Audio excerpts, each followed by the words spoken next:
Hello, so nice to see everybody, and also for everybody online, welcome to the panel that requires you to have a last name that starts with G. I'm out of here. I'll see you guys later.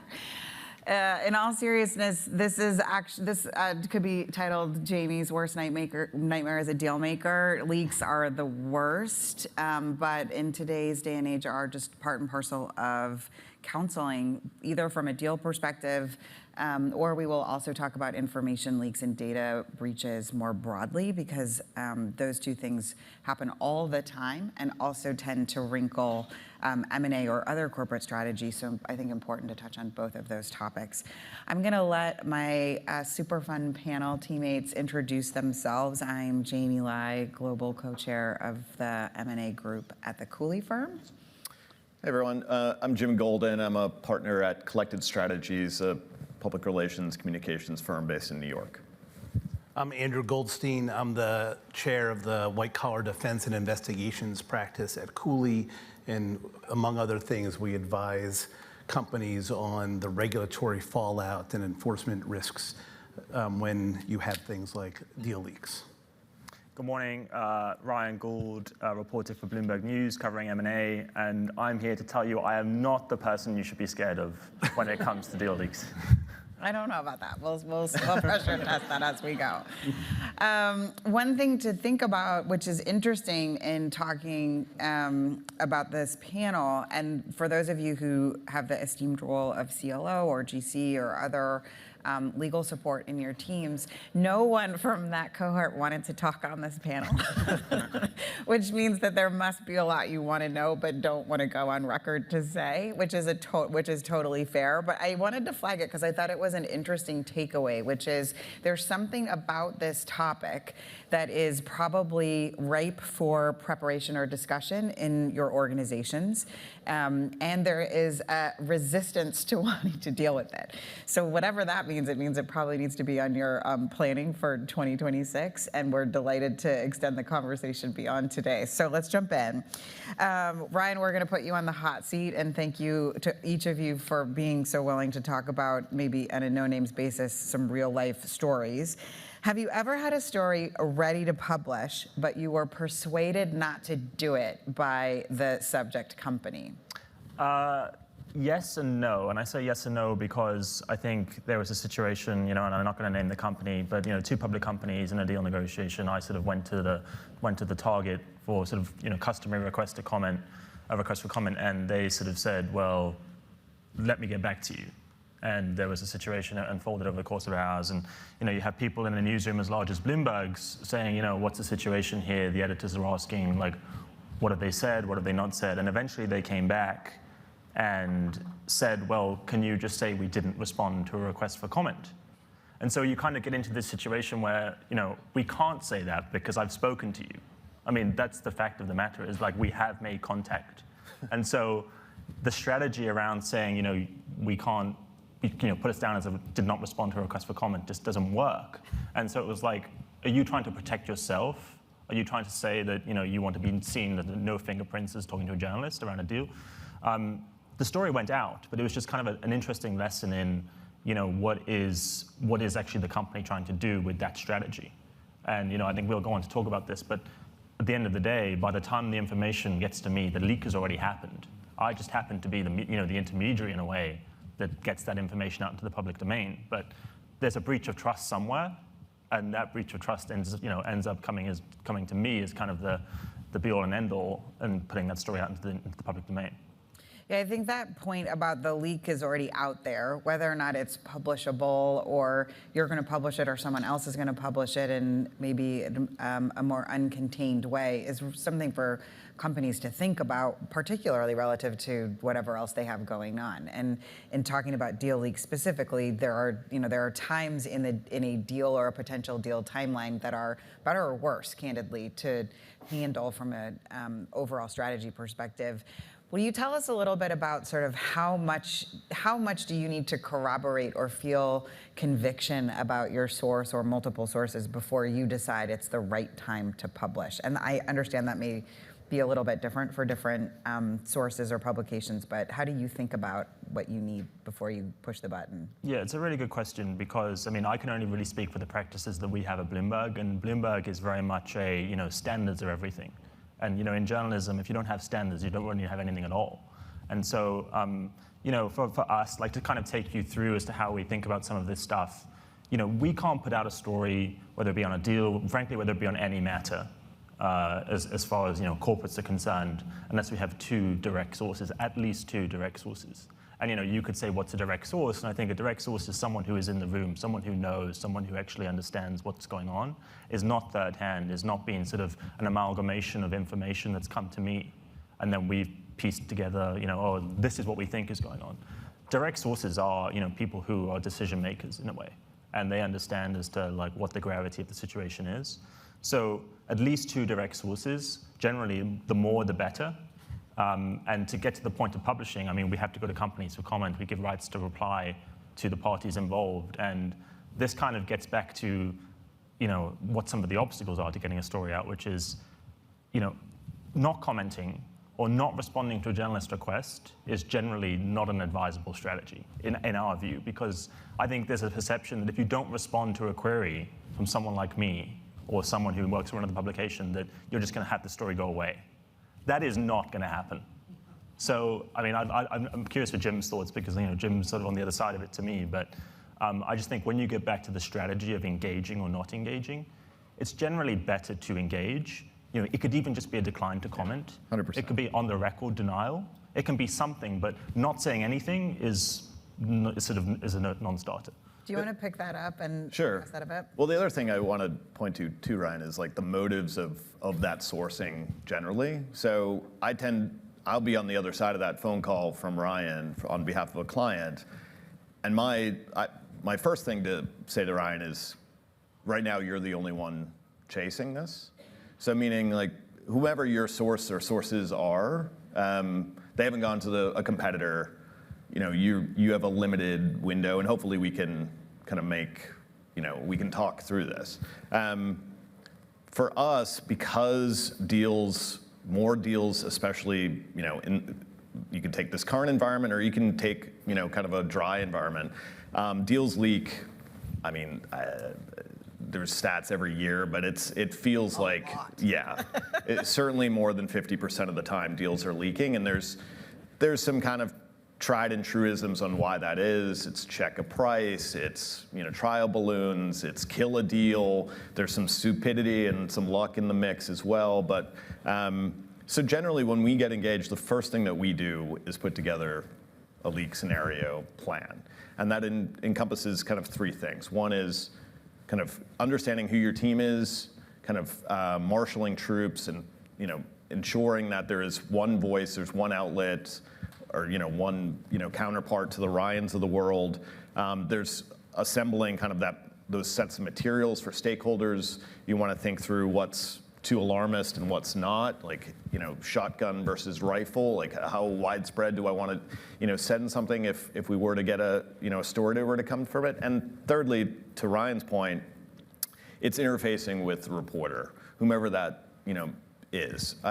The head in the sand, like, if we just ignore the calls, the story will die or go away. I very much believe you're doing a disservice to either the companies you work for or your clients. If also you're to shareholders, right? 100%. Yeah, that you're not, because let's just think it's, say it's a transformational transaction. Is that something that you as an issuer have been broadcasting that you're contemplating? Or are you only on the record for your capital allocation priorities are singles and double type of acquisitions? And now Ryan calls and says, I understand you're buying your number 3 competitor. And if that gets out there, and whether that's true or not, if it's certainly untrue, me telling Ryan, dude, way off on this. You need to, back up, like really check your sourcing on this. Or it's, hey man, let me see what I can do as far as like getting you some background information. Try to massage it as best you can so that it's not like, 180 on our historical messaging. so that we try to inject into Orion's story that, the companies are considering a number of, opportunities that could range from A to B to C. So. The preparedness piece is important, and we've touched on this a little bit, but a deal leak early in an M&A process is a very different animal than a deal leak 48 hours before you're announcing a deal. We often get the opportunity to ask someone like Orion, hey, can you just hold off for 36 hours, and if you'd like the embargo on it, if there is a there, we can sort of negotiate around that. Deal leaks earlier in deal processes, even if there may be some intentionality behind what has leaked and why for any particular party in the mix, are much squirrelier. And you have regulators calling you, the exchange calling you, you probably have investors ringing your poor IR team's phones off the hook. You're probably getting flooded with emails or wanting to know what's going on. So the earlier you can marshal your team, maybe get familiar with the way that other companies or peers have handled leaks, put in a friendly call to your favorite lawyer to talk about what exactly you say when the exchange calls, how many hours do you have before you have to call them back. All of your historical context as a company is really important, right? If you're besties with the exchange because you just had an issue pop up in your history in the prior cycle, you're going to have a different relationship to that phone call than if the only thing you've ever done with a regulator or an exchange is say hello when it's proxy season. So I think this preparedness idea is really important. It doesn't mean you have to spend tons of cycles with the crew on the stage here, but it does mean you at least know who you're going to call and how you're going to marshal resources in the event that you have some kind of issue.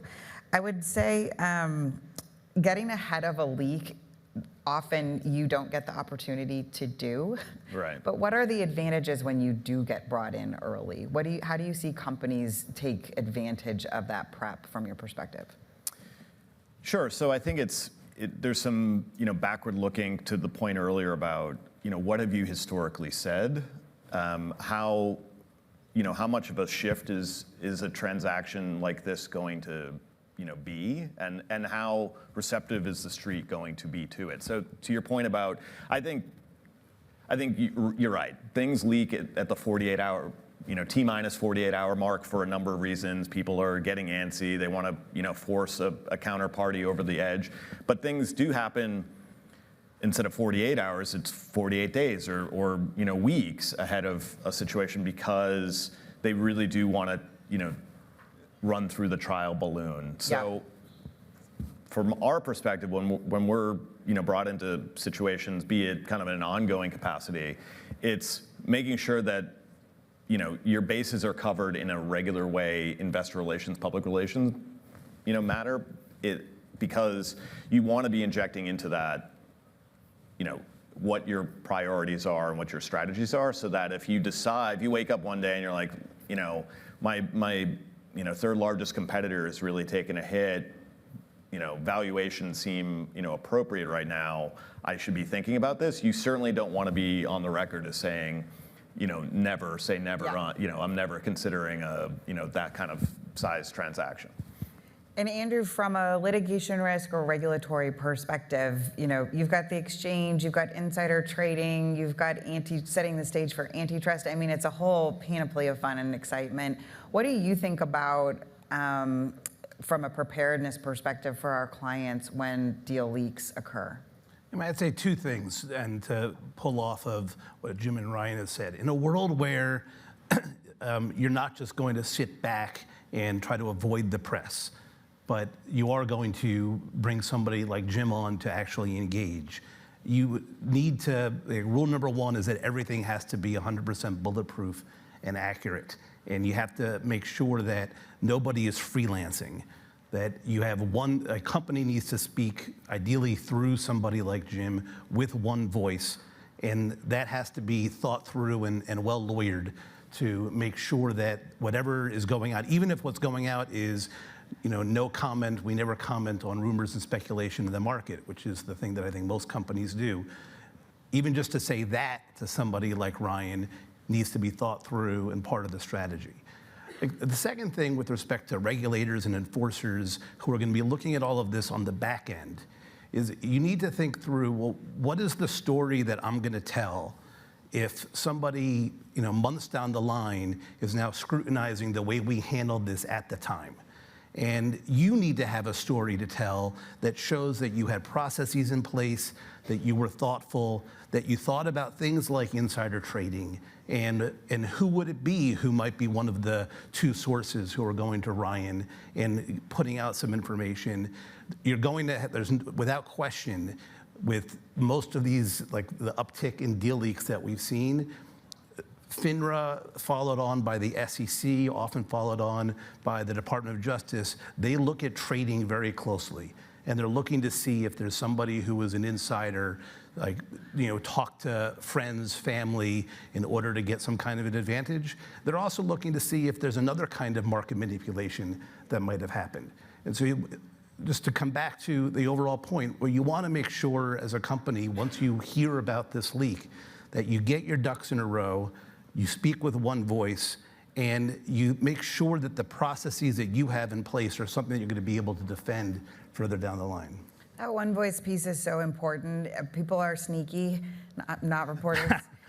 Investors, people are sneaky. They want to know what's going on. And I think sometimes we say this to our directors in particular, we say this to our C-suite in particular, and it's really hard to remember when you're in the thick of feeling the pressure of your deal going sideways because it just leaked and now stock prices are trading the opposite direction of where you wanted to land from a deal. So for those of us who are sort of steering the ship from a legal perspective, coming up with practical ways to talk to your board members and your C-suite teammates in particular can be very helpful. Examples, illustrative samples from other companies that maybe didn't do it the right way, whatever you can do to garner attention, because one slide in the deck that says speak with one voice probably isn't illustrative enough to remind people that when they're talking to their very best buddy, on the train on the way home, like, that still applies. So a good reminder. Well, I mean, if you're the general counsel of a company, you should have a list of all of the people who are in the know and the people who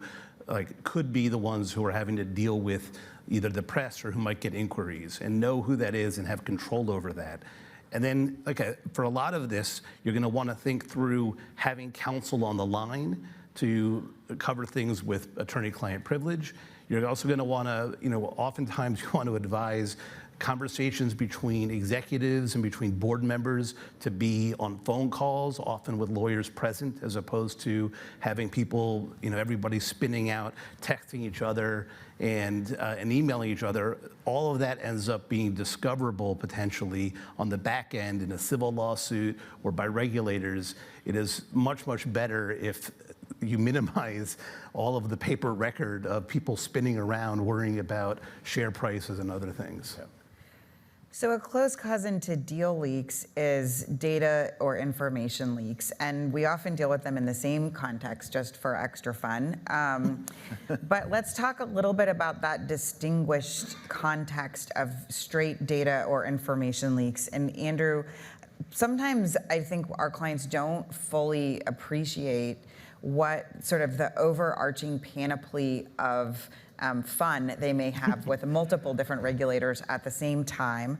So if you could talk a little bit about what's the exposure in a data or information leak, and maybe some ways to think about watching for red flags or best preventative practices.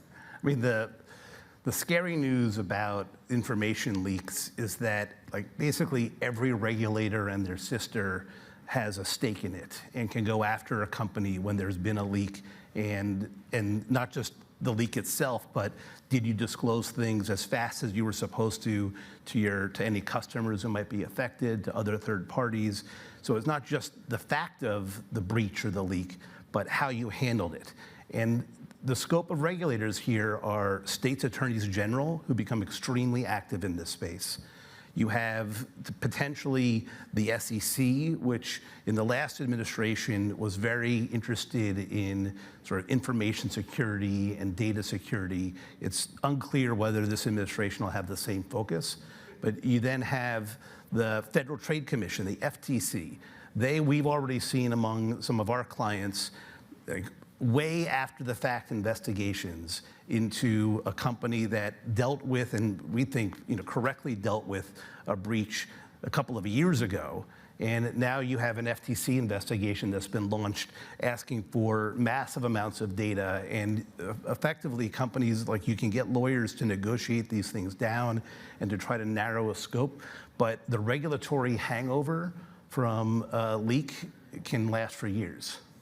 And pieces of sort of preventative measures, I've watched some of our teams just like sort of go in and say, whiteboard every possible thing so that when I'm collecting information or creating a framework for a response for this particular regulator, I'm doing it in a way that I can sort of reuse it or not start from zero. My information holds are broad enough for me to get a good handle on things, and I'm describing, because these are highly distracting exercises from day-to-day business. And you also have a PR and IR component, right? The multiple facets of mayhem. I think that early prevention and sort of scoping the right way up front can be quite helpful to companies in terms of lowering the load in multiple year kinds of inquiries or requirements for production. Jim, talk a little bit about messaging pitfalls that companies face, and if you could give us some real world examples, that would be great. What do people do well versus poorly when they are dealing with something so real time? Yeah, so if we're thinking about information leaks, I think the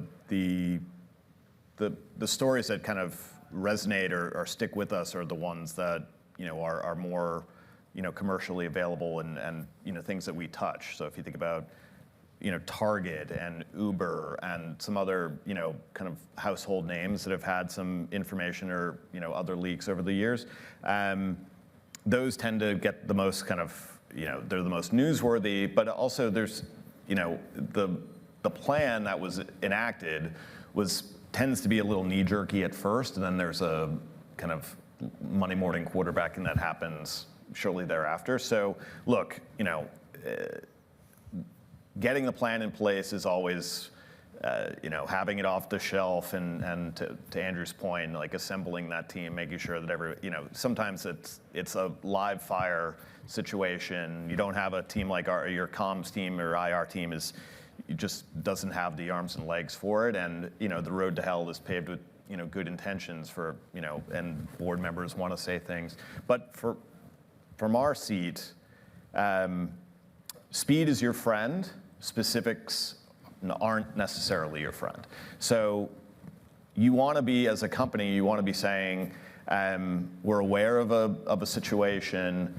It's live and unfolding. We are working with A, B, and C, and whomever that is, if it's regulators, if it's not, to understand the how the parameters of it, but not to limit it to certain thresholds or specifics. So what you certainly don't want to do, and would ultimately undermine all of your credibility, is if you limited it in such a way that you end up having to revise later.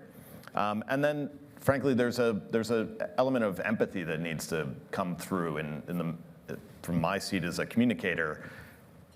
Owning some of that, recognizing it's not some third party, unless it is a third party.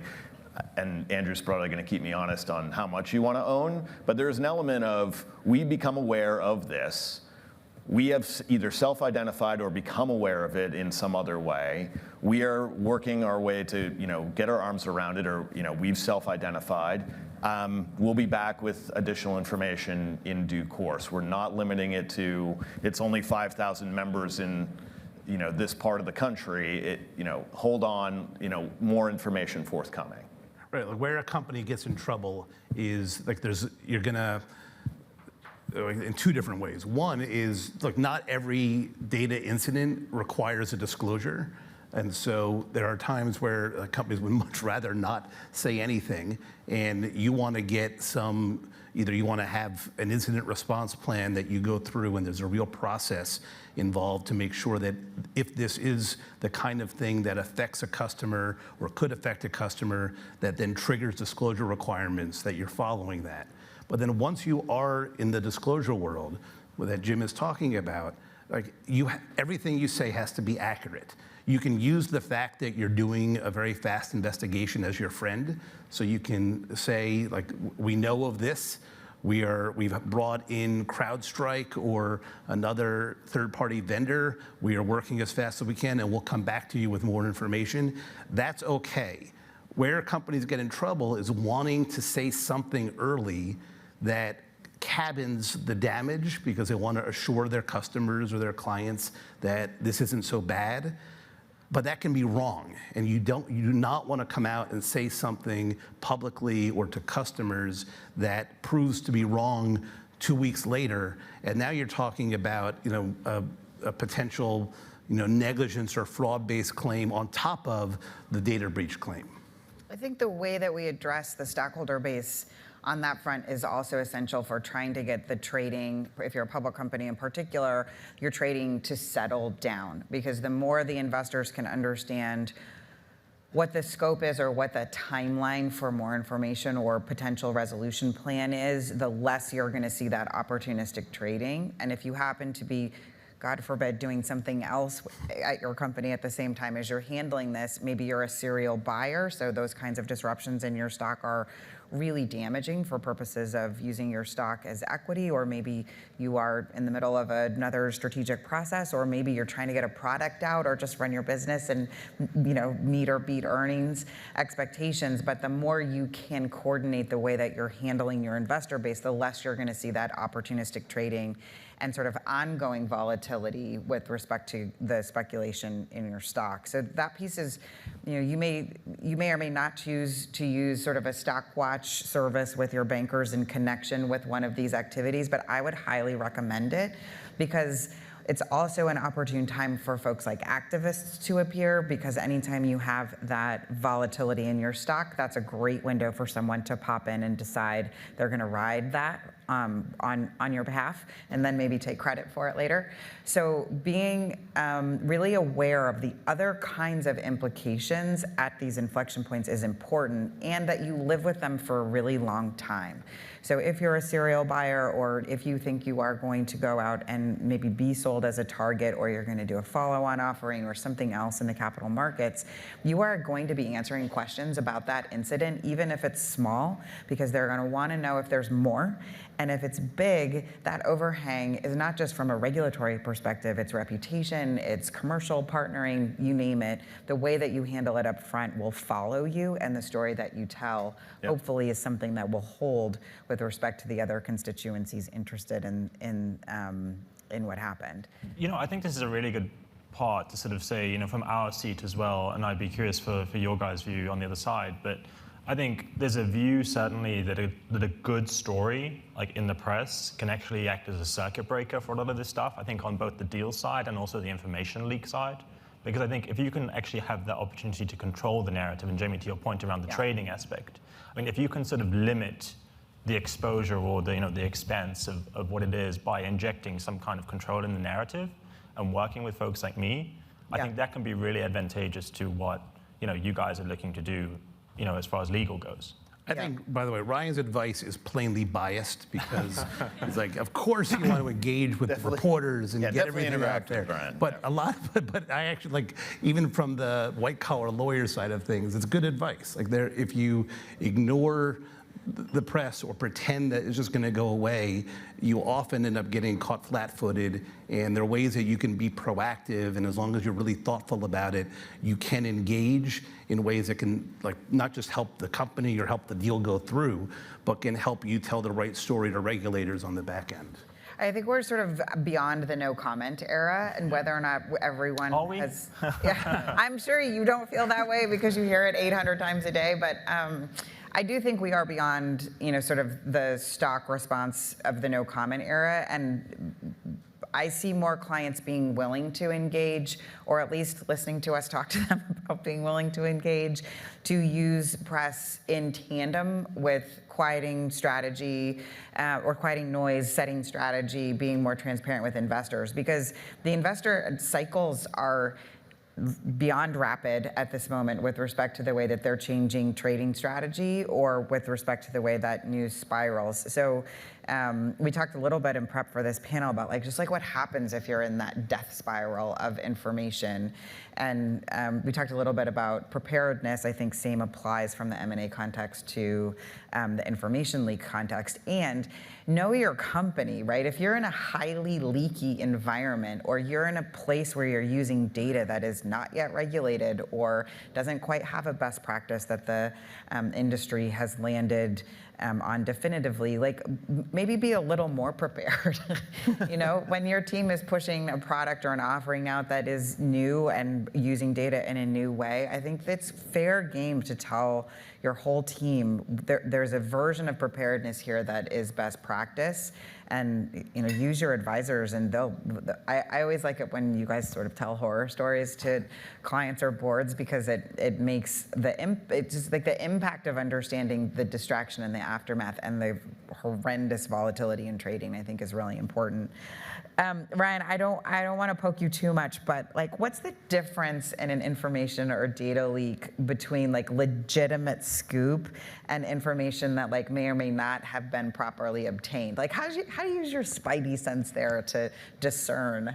Yeah, Jamie, I think I would challenge the premise of the question a little bit, because it kind of assumes that maybe we're going about our jobs without ethics or morals or standards or the like. But generally, let's just take an M&A story for instance. If we're going to say that X is nearing a deal to buy Y, this is the price. I mean, this is not information that we've obtained maliciously.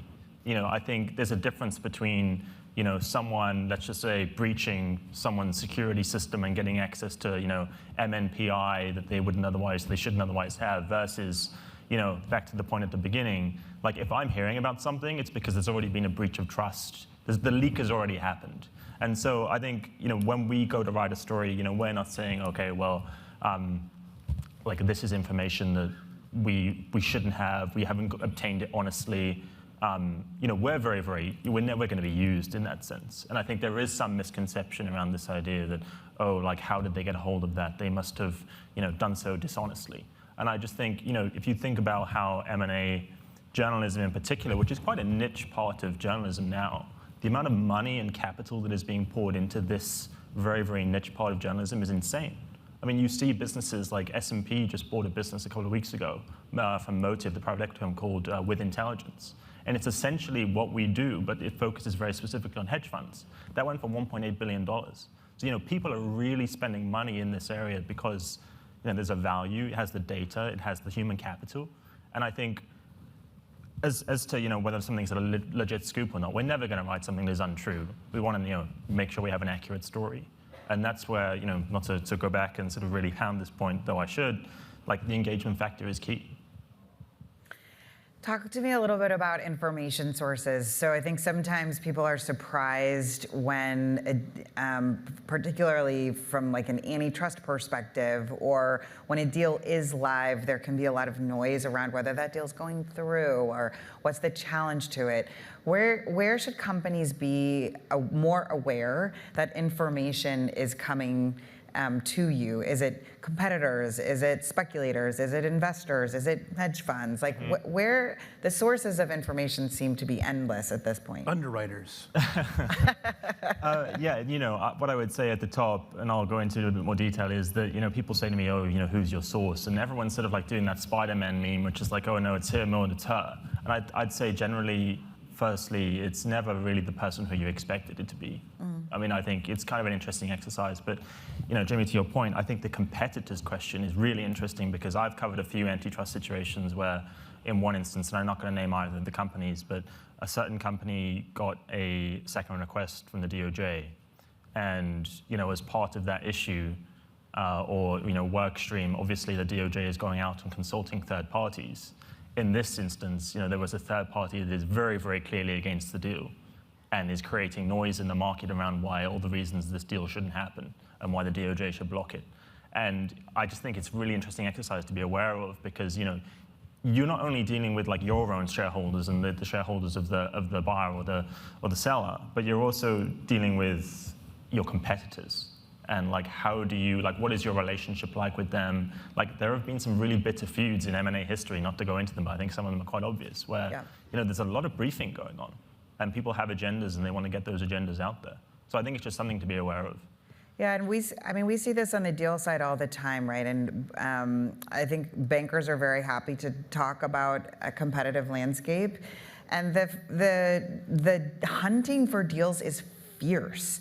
And the ability to get to a target and be the one that, you know, sort of rolls up an industry or gets the best employee base or gets the first product to market, it is no longer the case that competitors are willing to just sit quietly and say like, oh well, we'll get the next one, right? Like, there are very aggressive strategies with respect to communication and investor communications that peers are willing to put into play that they weren't maybe 5, 6, 7 years ago, particularly at the speed at which deals are being done. Okay, let's do a little bit of a speed round. What's your one tip in this area that you wish boards and companies knew or thought about more regularly in the context of deal leaks and information leaks? Go. Jeez. So I think I think it boils down to, not to steal Ryan's thunder here a little bit, but I do think the head in the sand plan is not a plan. I think it's not a strategy at all. I think the plan should be to, engage and try to, shape a narrative a little bit. Andrew? I mean, have your company decision tree in place before you even go into the types of discussions that could ultimately lead to a leak. I mean, just as a concrete example of potential regulatory fallout. A couple of years ago, there was a pretty high-profile SEC enforcement action where they fined a company called Endeavor $20 million for failure to maintain internal controls around buyback stock acquisition with this company Marathon. And there wasn't any finding that anybody did something willfully wrong, but it's that they didn't have their stuff together while entering into this transaction. And so information leaked throughout. Other people traded on that information, not the responsibility of the company. But the SEC still fined them $20 million and made a big announcement about it because they didn't have their systems in place before they went into the transaction. I think just for me, I think it's just the idea of being proactive. I don't think there's anything that bad can come of that. I think you can define being proactive in various ways, but for us, I mean, if we come to you, like, we can be reasoned with. We're not sort of, this great big woolly mammoth type figure that you should be scared of. And, don't see us as a threat either.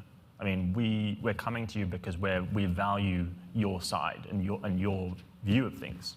And there's every reason that we would expect you to tell us, even if it's off the record, that something is untrue. But yeah, I think the proactivity point is key. Yeah. I would say ensuring that all of your constituencies are on the same page with respect to the way that you communicate as a company is my most important takeaway, because even though we say that and we know that that's true in real life, it happens less than probably Andrew would like. And the other thing is, this is the way we do business now, with like very leaky parameters, with a lot of speculation, with investors who are trying to get a leg up in any kind of information that will advantage them from a trading or positioning perspective. So understanding that when you are engaged in a deal or when you are just simply doing your day-to-day business, that having more proactive strategies and maybe using press or social as a tool is something that companies, I think, need to start getting more nimble with and being able to better react to the sort of real-time news cycle that exists. So thank you to each of you. It's been an honor and so interesting to talk about the unspeakable that no one else really wants to talk about. So thanks for spending some time with us today. Pleasure. Thank you. Thank you.